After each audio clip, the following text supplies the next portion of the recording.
Good morning, welcome to my YouTube channel. ಎಲ್ಲರೂ ಹೇಗಿದ್ದೀರಾ? ನಾನು ಚೆನ್ನಾಗಿದ್ದೀನಿ.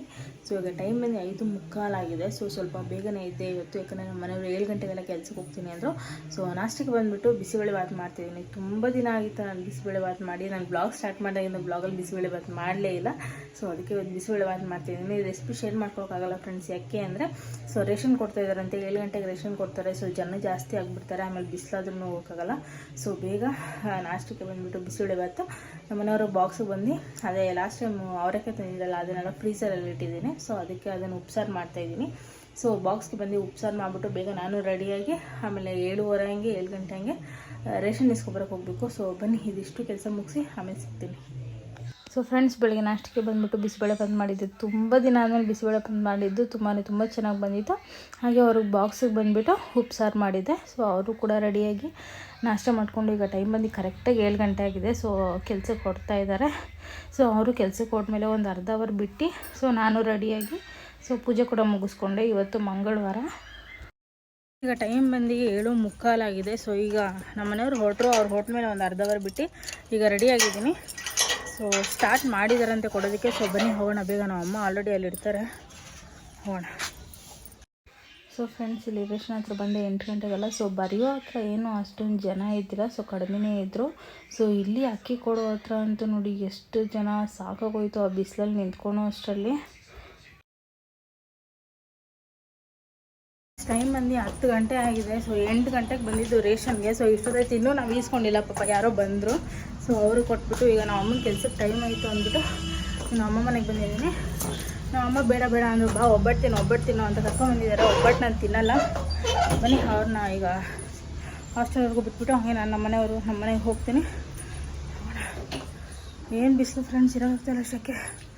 ಹೊಡ್ತಾ ಇದ್ದೀನಿ. ಅವ್ರು ಒಬ್ಬಟ್ಟು ಬಿಸಿ ಮಾಡಿಕೊಡ್ತೀನಿ ಅಂತಂದ್ರೆ ನಾನು ಒಬ್ಬಟ್ಟು ತಿನ್ನೋದಿಲ್ಲ ಫ್ರೆಂಡ್ಸ್. ಅದಕ್ಕೆ ಚಾಕ್ಲೇಟ್ ಇತ್ತು, ಒಂದು ಚಾಕ್ಲೇಟ್ ಎತ್ಕೊಂಡೆ. ಸೊ ಈಗ ಹೊಡ್ತಾ ಇದ್ದೀನಿ. ಸೊ ಬನ್ನಿ ಅವ್ರಿಗೆ ಆಂದಿವೆ ಹೋಗ್ತಾ ಹಾಗೆ ಬಸ್ ಸ್ಟಾಪ್ಗೆ ಅವ್ರನ್ನ ಬಿಟ್ಬಿಟ್ಟು ಹಾಗೆ ಹೋಗೋಣ. 10 ಗಂಟೆ ಆಯಿತು ಫ್ರೆಂಡ್ಸ್. ಹಿಂಗೋ ಮನೇಲಿ ಎಲ್ಲ ಕೆಲಸ ಆಗಿದೆ. ಸೊ ಆರಾಮಿನ, ಆದರೂ ಬಿಸಿಲಲ್ಲಿದ್ದರೆ ಎನರ್ಜಿ ಫುಲ್ಲು ಡೌನ್ ಹೋಗ್ಬಿಡುತ್ತೆ ಫ್ರೆಂಡ್ಸ್. ಏನು ಮಾಡೋಕ್ಕೂ ಇಂಟ್ರೆಸ್ಟ್, ಫುಲ್ಲು ಟಯರ್ಡ್. ಬನ್ನಿ ಹೊರಡೋಣ. ಸೊ ಫ್ರೆಂಡ್ಸ್, ಮನೆಗೆ ಬಂದು ಒಂದು ಸ್ವಲ್ಪ ಹೊತ್ತು ರೆಸ್ಟ್ ಮಾಡಿ ಈಗ ಸೌತೆಕಾಯಿ ಇತ್ತು ಅಂತ ಅದನ್ನು ಕಟ್ ಮಾಡ್ಕೊಂಡು ಉಪ್ಪು ಖಾರ ಹಾಕ್ಕೊಂಡು ತಿಂದ್ಕೊಂಡೆ. ಫ್ರೆಂಡ್ಸ್, ಈಗ ಟೈಮ್ ಬಂದು 4 ಗಂಟೆ ಆಗಿದೆ. ಸೊ ಬೆಳಗ್ಗೆ ರೇಷನ್ ಇಸ್ಕೊಂಬಂದಮೇಲೆ ನಾಷ್ಟ ಮಾಡಿ ನನ್ನ ತಂಗಿ ಕಾಲ್ ಮಾಡಿದ್ಲು ಅಂತ ಅವಳ ಜೊತೆ ಮಾತಾಡಿಕೊಂಡೆ ಎಲ್ಲ ಕೆಲಸ ಮುಗಿಸ್ಕೊಂಡ್ಬಿಟ್ಟೆ. ಸೊ ಪಾತ್ರೆ ತೊಳೆಯೋದು, ಕಿಚನ್ ಕ್ಲೀನ್ ಮಾಡೋದು, ಸೊ ನಾಷ್ಟ ಮಾಡಿದ್ದೆಲ್ಲ ಇತ್ತಲ್ಲ. ಸೊ ಹಾಗಾಗಿ ಸೊ ಬೆಳಗ್ಗೆನೇ ಪೂಜೆ ಎಲ್ಲ ಮುಗಿಸಿದ್ನಲ್ಲ ಫ್ರೆಂಡ್ಸ್, ಮನೆಯೆಲ್ಲ ಕ್ಲೀನ್ ಮಾಡಿಕೊಂಡು ಸೊ ಈಗ ಒಂದು ಸ್ವಲ್ಪ ಹೊರಗಡೆ ಹೋಗ್ತಾಯಿದ್ದೀನಿ. ಸೊ ಎಲ್ಲಿಗೆ ಅಂದರೆ ನಾವು ಮುಂಚೆ ಇದ್ದಾರ ಫ್ರೆಂಡ್ಸ್ ಹಳೆ ಮನೆ, ಅಲ್ಲೇ ಓನರ್ ಕೂಡ ಇರೋದು. ಸೊ ಅದಕ್ಕೆ ಸ್ವಲ್ಪ ಓನರ್ನ ಮೀಟ್ ಮಾಡಬೇಕಿತ್ತು. ಸೊ ಅದಕ್ಕೆ ಹೋಗ್ತಾಯಿದ್ದೀನಿ.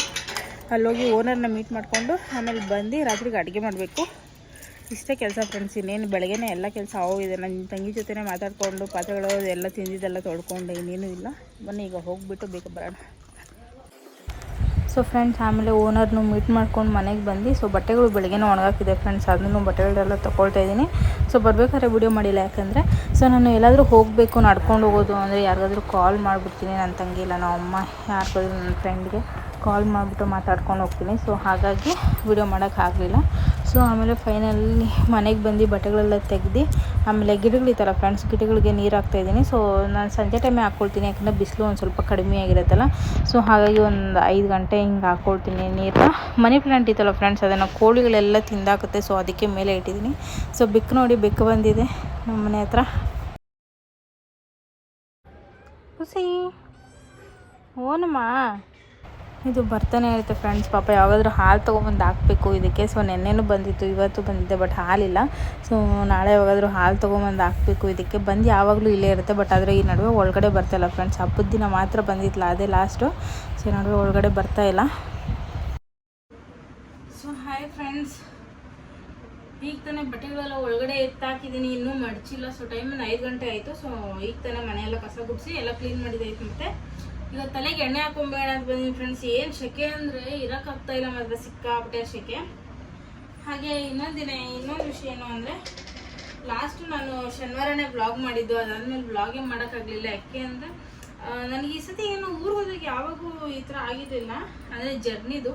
ಸೊ ನನಗೆ ಈ ಸತಿ ಜರ್ನಿ ಮಾಡ್ಕೊಂಡು ಮನೆಗೆ ಬರಬೇಕಾದ್ರೆ ಸಿಕ್ಕಾಪಟ್ಟೆ ಟಯರ್ಡ್ ಹೋಗಿತ್ತು ಫ್ರೆಂಡ್ಸ್. ಜರ್ನಿದು ಸಿಕ್ಕಾಪಟ್ಟೆ ಲಾಂಗ್ ಅನಿಸ್ಬಿಡ್ತು, ಕಾಲುಗಳೆಲ್ಲ ಸಿಕ್ಕಾಪಟ್ಟೆ ನೋವು ಬಂದುಬಿಟ್ಟಿತ್ತು. ಇನ್ನೊಂದು ವಿಷಯ ಏನು ಅಂದರೆ ನಾನು ಮನೆಯವ್ರು ಹೇಳ್ತಾ ಇರ್ತೀನಿ ಕಾಲು ನೋವು ಬಂದರೆ ನಿಲ್ಲಿಸು, ಗಾಡಿ ನಿಲ್ಲಿಸು ಒಂದು ಸ್ವಲ್ಪ ಹೊತ್ತು ಅಂದ್ಕೊಂಡು. ಅವರು ಏನು ಮಾಡ್ತಾರೆ, ಬಾ ಮುಂದೆ ನಿಲ್ಲಿಸ್ತೀನಿ ಬಾ ವಾ ಅಂತ ಅಂದ್ಕೊಂಡು ಹಂಗೆ ಕರ್ಕೊಂಬಂದ್ಬಿಡ್ತಾರೆ.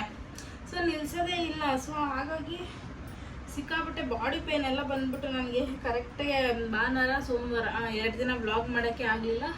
2 ದಿನ ಫುಲ್ಲು ರೆಸ್ಟ್ ಅಂದ್ಕೊಳ್ಳಿ. ಬರೀ ಎದೋಳೋದು, ಮನೆ ಕ್ಲೀನ್ ಮಾಡೋದು, ನಮ್ಮನೆಯವ್ರಿಗೆ ನಾಷ್ಟ ಊಟ ಮಾಡ್ಕೊಡೋದು ಇದೇ ಮಾಡ್ತಿದ್ದೆ. ಪಾಪ ಅವರು ಕೂಡ ಸಂಡೇನೂ ಕೆಲ್ಸಕ್ಕೆ ಹೋಗಿದ್ರು ಅವರು. ಸೊ ಬರೀ ಊಟ ನಾಷ್ಟ ಮಾಡ್ಕೊಡೋದು ಹಿಂಗೆ ಆಗ್ತಿತ್ತು. ಸೊ ಇವತ್ತು ಸ್ಟಾರ್ಟ್ ಮಾಡಿದ್ದೀನಿ. ಇವತ್ತು ಆಲ್ರೆಡಿ ಒಂದು ಸ್ವಲ್ಪ ಕಡಿಮೆ ಆಗಿದೆ. ಸೊ ಇನ್ನೂ ಆ ಮೂಡಿಂದ ಹೊರಗಡೆ ಬಂದಿಲ್ಲ ನಾನು. ಸೊ ಅಷ್ಟು ಕಾಲು ನೋವ್ತಾ ಇದೆ, ಯಾಕೆ ಹೇಳೋದು ಅಂದರೆ ಸಾಕಾಯಿತು ಫ್ರೆಂಡ್ಸ್. ನೋಡಿದ್ರಲ್ಲ ಪುಸಿ ಬಂದಿತ್ತು ಈಗ ತಾನೆ. ಸೊ ಅದು ಮುಂಚೆ ಹಬ್ಬದ ಮುಂಚೆವರೆಗೂ ಮನೆ ಒಳಗಡೆ ಬರ್ತಾಯಿತ್ತು ಫ್ರೆಂಡ್ಸ್. ಹಬ್ಬದ ದಿನ ಮನೆ ಒಳಗಡೆ ಬಂದಿತ್ತು. ಬಟ್ ಈಗ ಬಂದರೆ ಅದು ಈಚೆನೇ ಇರುತ್ತೆ ಹೊರತು ಮನೆ ಒಳಗೆ ಬರೋದಿಲ್ಲ. ಅದು ತುಂಬ ದಿನನೇ ಆಗೋಗಿತ್ತು. ತಲೆಗೆ ಎಣ್ಣೆ ಹಾಕಿ ಬರೀ ತಲೆ ಸ್ನಾನ ಹಿಂಗೆ ಆಗೋಗಿತ್ತು ಫ್ರೆಂಡ್ಸ್. ಫೈನಲಿ ಇವತ್ತು ಆಗ್ತಾ ಇದ್ದೀನಿ.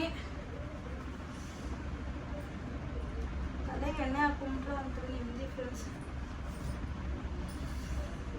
ನಾನು ರೆಗ್ಯುಲರಾಗಿ ಎಣ್ಣೆ ಯೂಸ್ ಮಾಡಿದೆ ಅಂದರೆ ನನಗೆ ಕೂದಲೇನು ಅಷ್ಟೊಂದು ಉದ್ದೋದಿಲ್ಲ ಮತ್ತು ಬೆಳವಣಿಗೆ ಆಗುತ್ತೆ. ಬಟ್ ನಾನು ಯೂಸ್ ಮಾಡಲ್ಲ ಫ್ರೆಂಡ್ಸ್. ನಾನು ಜಾಸ್ತಿ ಅಲ್ಲಿ ಇಲ್ಲಿ ಹೋಗಬೇಕು ಅಂತ ತಲೆಗೆ ಸ್ನಾನ, ಮತ್ತು ಪೂಜೆಗಳಿರುತ್ತೆ ಅಂತ ತಲೆಗೆ ಸ್ನಾನ ಹಿಂಗೆ ಆಗೋಗುತ್ತೆ ಹೊರತು ಅಂದ್ಕೊಳ್ತೀನಿ ವಾರಕ್ಕೆ 1-2 ಸತಿ ಆದರೂ ಎಣ್ಣೆ ಯೂಸ್ ಮಾಡಬೇಕು ಅಂತ. ಬಟ್ ಆಗಲ್ಲ, ವಾರಕ್ಕೆ 1 ಸತಿ ಯೂಸ್ ಮಾಡೋದೇ ಕಷ್ಟ ಆಗಿರುತ್ತೆ. ಅಂದರೆ ಜಾಸ್ತಿ ತಲೆಗೆ ಸ್ನಾನ ಮಾಡ್ತಿರ್ತೀನಿ. ಅದು ಬೇರೆ ಇವಾಗ ಲಾಸ್ಟ್ ಎಣ್ಣೆ ಹಾಕ್ತಾಯಿದ್ದೀನಿ. ಮೇ ಬಿ ನಾಳೆ ಇಲ್ಲ ನಾಳಿಂದ ಮತ್ತೆ ತಲೆಗೆ ಸ್ನಾನ ಮಾಡಬೇಕು. ಶುಕ್ರವಾರ ನಮ್ಮೂರು ಜಾತ್ರೆ ಇದೆ ಫ್ರೆಂಡ್ಸ್. ಹಾಗೆ ಶ್ರೀರಾಮನವಮಿ ಇರೋದ್ರಿಂದ ಜಾತ್ರೆಗೆ ಹೋಗೋಕ್ಕಾಗಲ್ಲ. ಯಾಕಂದರೆ ನಾವು ಅಲ್ಲಿರ್ತೀವಿ, ಪಾನಕ ಮಜ್ಜಿಗೆ ಎಲ್ಲ ಮಾಡ್ಕೊಂಡು ಅಲ್ಲಿರ್ತೀವಿ. ಸೊ ಈ ಸತಿ ಜಾತ್ರೆಗೆ ಹೋಗೋಕ್ಕಾಗುತ್ತೋ ಇರೋ ಗೊತ್ತಿಲ್ಲ. ಮಾಡೋದು ನನಗೆ ತುಂಬ ಇಷ್ಟ ಫ್ರೆಂಡ್ಸ್ ಜಾತ್ರೆಗೆ ಹೋಗಬೇಕು ಅಂತ. ಬಟ್ ಅದಕ್ಕಿಂತ ಜಾಸ್ತಿ ನನಗೆ ಇಲ್ಲಿ ಮಜ್ಜಿಗೆ ಪಾನಕ ಎಲ್ಲ ಕೊಡ್ತಾರಲ್ಲ, ಸೊ ಅಲ್ಲಿರಬೇಕು ಅಂತಲೂ ಇಷ್ಟ. ಸೊ ಅದಕ್ಕೆ ಅಲ್ಲಿ ಹೋಗ್ತೀವಿ. ಸೊ ಈ ಸತಿ ಬೇರೆ ಪ್ಲ್ಯಾನ್ ಇದೆ ಅಲ್ಲಿ. ಸೊ ಲಾಸ್ಟ್ ಟೈಮೆಲ್ಲ ನಾನು ನಿಮಗೆ ಸರಿಯಾಗಿ ತೋರ್ಸೋಕ್ಕಾಗಲಿಲ್ಲ ಶ್ರೀರಾಮನವಮಿದು, ಹಳೆ ವಿಡಿಯೋದಲ್ಲಿ ಇದೆ. ಸೊ ಈ ಸತಿ ಇನ್ನೂ ಏನೇನು ಮಾಡ್ತೀವಿ, ಎಷ್ಟೊತ್ತು ಹೋಗ್ತೀವಿ ಏನು ಅಂತ ಫುಲ್ ಎಲ್ಲ ಶೇರ್ ಮಾಡ್ಕೊಳ್ಬೇಕು ಅಂತ ಇದ್ದೀನಿ. ನೋಡೋಣ ಏನಾಗುತ್ತೆ ಅಂತ. ಫುಲ್ ಎಕ್ಸೈಟ್ಮೆಂಟಲ್ಲಿ ವೆಯ್ಟ್ ಮಾಡ್ತಾ ಇದ್ದೀನಿ ಶ್ರೀರಾಮನವಮಿಗೆ ಹೋಗಬೇಕು ಅಂತ. ಅದು ನನ್ನ ಹಸ್ಬೆಂಡ್ ಇದಾರಲ್ಲ ಫ್ರೆಂಡ್ಸ್, ಅವ್ರ ಫ್ರೆಂಡ್ ಶಾಪಲ್ಲೇ ಮಾಡ್ತಿರೋದು ಅವಳನ್ನ. ಸೊ ಅಲ್ಲಿ ಹೋಗಿ ಮಾಡಿಕೊಂಡು ಈ ಸತಿ ಬೇರೆ ಏನಾದ್ರು ಪ್ಲ್ಯಾನ್ಸ್ ಮಾಡಿದ್ದೀವಿ, ಎಲ್ಲ ಮಾಡ್ಕೊಳ್ಳೋಣ ಅಂತ. ನೋಡೋಣ ಏನಾಗುತ್ತೆ ಅಂತ. ಸೊ ಫೈನಲಿ ಎಣ್ಣೆ ಹಾಕೊಂಡಿದ್ದಾಯ್ತು ಫ್ರೆಂಡ್ಸ್. ಎಣ್ಣೆ ಹಾಕಿದ ತಕ್ಷಣ ತಲೆ ಬಾಚಬಾರ್ದು ಫ್ರೆಂಡ್ಸ್. ಅದು ಕೂದಲೆಲ್ಲ ಸಾಫ್ಟಾಗಿ ಇರ್ತಲ್ವ, ಸೊ ಬಂದ್ಬಿಡುತ್ತೆ ಹಾಗೆ ಅಂತಾರೆ. ಸೊ ಎಣ್ಣೆ ಹಾಕಿದ್ದೀನಿ, ಈಗ ಗಂಟು ಕಟ್ಟಿ ಬಿಟ್ಬಿಡ್ತೀನಿ.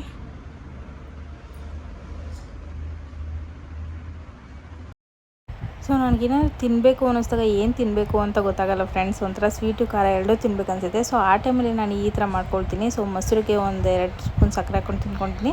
ಟೇಸ್ಟ್ ಅಂದರೆ ತುಂಬ ಚೆನ್ನಾಗಿರುತ್ತೆ. ಆಮೇಲೆ ನಮ್ಮ ಮನೆಯವರು ಬಂದರು. ಸೊ ಬರ್ತಾ ಅವರು ಎಗ್ ಪಪ್ಸು ಮತ್ತು ಹನಿ ಕೇಕ್ ತಂದಿದ್ದರು ನನಗೆ ಅಂತ. ಸೊ ಆಮೇಲೆ ಅವರು ರೆಡಿ ಆಗೋಷ್ಟರಲ್ಲಿ ಸೊ ನಾನು ಕೂಡ ಅಡುಗೆಗೆಲ್ಲ ರೆಡಿ ಮಾಡ್ಕೊಂಡಿದ್ದೆ. ಸೊ ಇವತ್ತು ಅಡುಗೆಗೆ ಬಂದುಬಿಟ್ಟು ಸೊ ಈರುಳ್ಳಿ, ಸೌತೆಕಾಯಿ, ನಿಂಬೆಹಣ್ಣು ಕಟ್ ಮಾಡಿಕೊಂಡು ನಾನೇ ಹೋಗಿ ಚಿಕನ್ ತೊಗೊಂಡು ಬಂದು ಅವರೆಕಾಯಿ ಐತಲ್ಲ ಫ್ರೆಂಡ್ಸ್, ಅದನ್ನು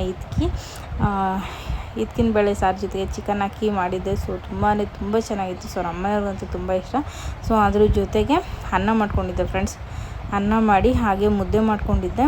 ಸೊ ತುಂಬ ಚೆನ್ನಾಗಿತ್ತು. ಮುದ್ದೆಗೂ ಅಂತೂ ರೆಸಿಪಿ ಅಂತೂ ಶೇರ್ ಮಾಡ್ಕೊಳ್ಳೋಲ್ಲ. ನೆಕ್ಸ್ಟ್ ಟೈಮ್ ಖಂಡಿತ ರೆಸಿಪಿ ಶೇರ್ ಮಾಡ್ಕೊಳ್ತೀನಿ.